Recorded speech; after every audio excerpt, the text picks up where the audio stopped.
Delhi police की special cell को बड़ी सफलता मिली है। दिल्ली पुलिस की स्पेशल सेल ने पैन इंडिया कार्रवाई करते हुए लॉरेंस बिश्नोई गैंग के 7 शूटरों को गिरफ्तार किया। पुलिस की ओर से इन 7 शूटर्स को पंजाब और आसपास के राज्यों से गिरफ्तार किया गया है। इन बदमाशों के पास से स्पेशल सेल की टीम ने हथियार भी बरामद किए हैं। हालिया घटनाओं के आधार पर लॉरेंस बिश्नोई गैंग के खिलाफ दिल्ली पुलिस की स्पेशल सेल पैन इंडिया कार्रवाई कर रही है। स्पेशल सेल की तरफ से जिन 7 शूटरों को गिरफ्तार किया गया उनसे बाबा सिद्दीकी के केस में पूछताछ की जा रही है। बाबा सिद्दीकी की हत्या के बाद से दिल्ली पुलिस की स्पेशल सेल देश भर में एक्टिव हो चुकी है और लॉरेंस बिश्नोई गैंग के खिलाफ लगातार अलग अलग ठिकानों पर छापेमारी कर रही है। स्पेशल सेल ने जिन 7 शूटर्स को गिरफ्तार किया है, फिलहाल उनसे शुरुआती पूछताछ की जा रही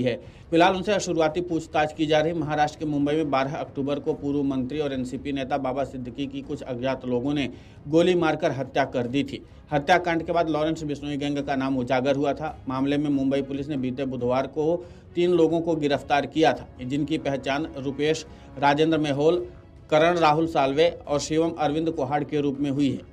बाबा सिद्दीकी हत्याकांड मामले में अभी तक कुल 14 लोगों को गिरफ्तार किया जा चुका है। दूसरी ओर एनआईए ने शुक्रवार को लॉरेंस बिश्नोई गैंग के भाई अनमोल बिश्नोई पर 10 लाख रुपए के इनाम की घोषणा कर दी है। जानकारी के मुताबिक एनसीपी नेता बाबा सिद्दीकी पर 12 अक्टूबर को हुए हमले और अप्रैल में एक्टर सलमान खान के घर पर हुए हमले के साजिश में भी वो शामिल रहा है। राष्ट्रीय अन्वेषण अभिकरण ने जेल में बंद कुख्यात अपराधी लॉरेंस बिश्नोई के छोटे भाई अनमोल बिश्नोई के बारे में सूचना देकर उसे गिरफ्तार कराने पर 10 लाख रुपए के इनाम की घोषणा की गई है। अधिकारियों ने शुक्रवार को जानकारी दी कि अधिकारियों के अनुसार अप्रैल महीने में अभिनेता सलमान खान के मुंबई स्थित आवास के बाहर गोलीबारी की घटना में शामिल होने के चलते एनआईए को अनमोल बिश्नोई की तलाश है और उसे एजेंसी की वांटेड क्रिमिनल लिस्ट में भी रखा गया है। माना जाता है कि अनमोल बिश्नोई उर्फ भानु कनाडा में रहता है और उसका अमेरिका आना जाना लगा रहता है। अधिकारियों ने कहा कि उसके सिर पर इनाम की घोषणा पिछले महीने की गई थी। उन्होंने कहा कि मुंबई के बांद्रा में गत 12 अक्टूबर को महाराष्ट्र के पूर्व मंत्री बाबा सिद्दीकी की हत्या के पीछे कथित रूप से अनमोल का हाथ माना जा रहा है। मुंबई की एक अदालत ने सलमान के घर के बाहर गोलीबारी की घटना में शामिल 2 आरोपियों में से एक को पिछले दिनों जमानत देने से इंकार कर दिया था।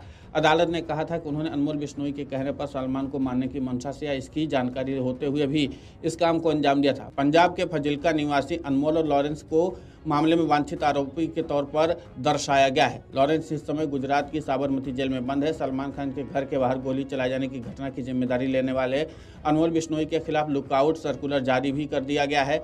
जनवरी में एनआईए की टीमों ने पंजाब, हरियाणा, राजस्थान, उत्तर प्रदेश, दिल्ली के साथ साथ चंडीगढ़ में कुल 32 स्थानों पर छापेमारी की थी।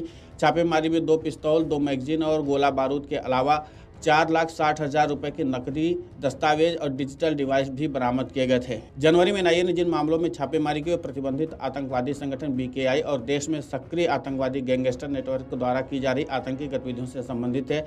ऐसी गतिविधियों में सीमा पार से हथियार, गोला बारूद, विस्फोटक और आईईडी जैसे आतंकवादी हार्डवेयर की तस्करी और उन्हें शामिल करना शामिल है। देश के विभिन्न हिस्सों में बम विस्फोट, लक्षित हत्याएं, जबरन वसूली, आतंकी संगठनों को आतंकी फंडिंग आदि करने के लिए आतंकी संगठनों, संगठित आपराधिक सिंडिकेट के संचालकों सदस्यों द्वारा आतंकी हार्डवेयर का इस्तेमाल किया जा रहा है। कई अपराधों में शामिल गैंग लॉरेंस बिश्नोई और गोल्डी बरार समेत उसके साथियों के निर्देश पर चलाए जा रहे हैं। संगठित अपराध सिंडिकेट के खिलाफ एनआईए द्वारा दर्ज मामले में कुल 7 स्थानों पर यूएपीए के तहत छापेमारी की गई। सिंडिकेट ने देश के कई राज्यों के साथ साथ विदेशों में भी अपनी माफिया शैली के आपराधिक नेटवर्क फैलाए हैं, जिसे नामित व्यक्तिगत आतंकवादी हरविंदर सिंह उर्फ रिंदा के साथ सक्रिय साजिश है। यह नेटवर्क कई सनसनीखेज अपराधों में शामिल है, जैसे कि लोकप्रिय पंजाबी गायक सिद्धू मूसेवाला की हत्या, साथ ही प्रदीप कुमार जैसे धार्मिक और सामाजिक नेताओं की हत्या तथा व्यापारियों और पेशेवरों से बड़े पैमाने पर जबरन वसूली करना भी शामिल है। अब कुल मिलाकर के है कि दिल्ली पुलिस की स्पेशल सेल जो है लगातार लॉरेंस बिश्नोई गैंग पर अपना शिकंजा कसता चला जा रहा है। देखना दिलचस्प होगा कि अभी और कितने लोगों की गिरफ्तारी होती है।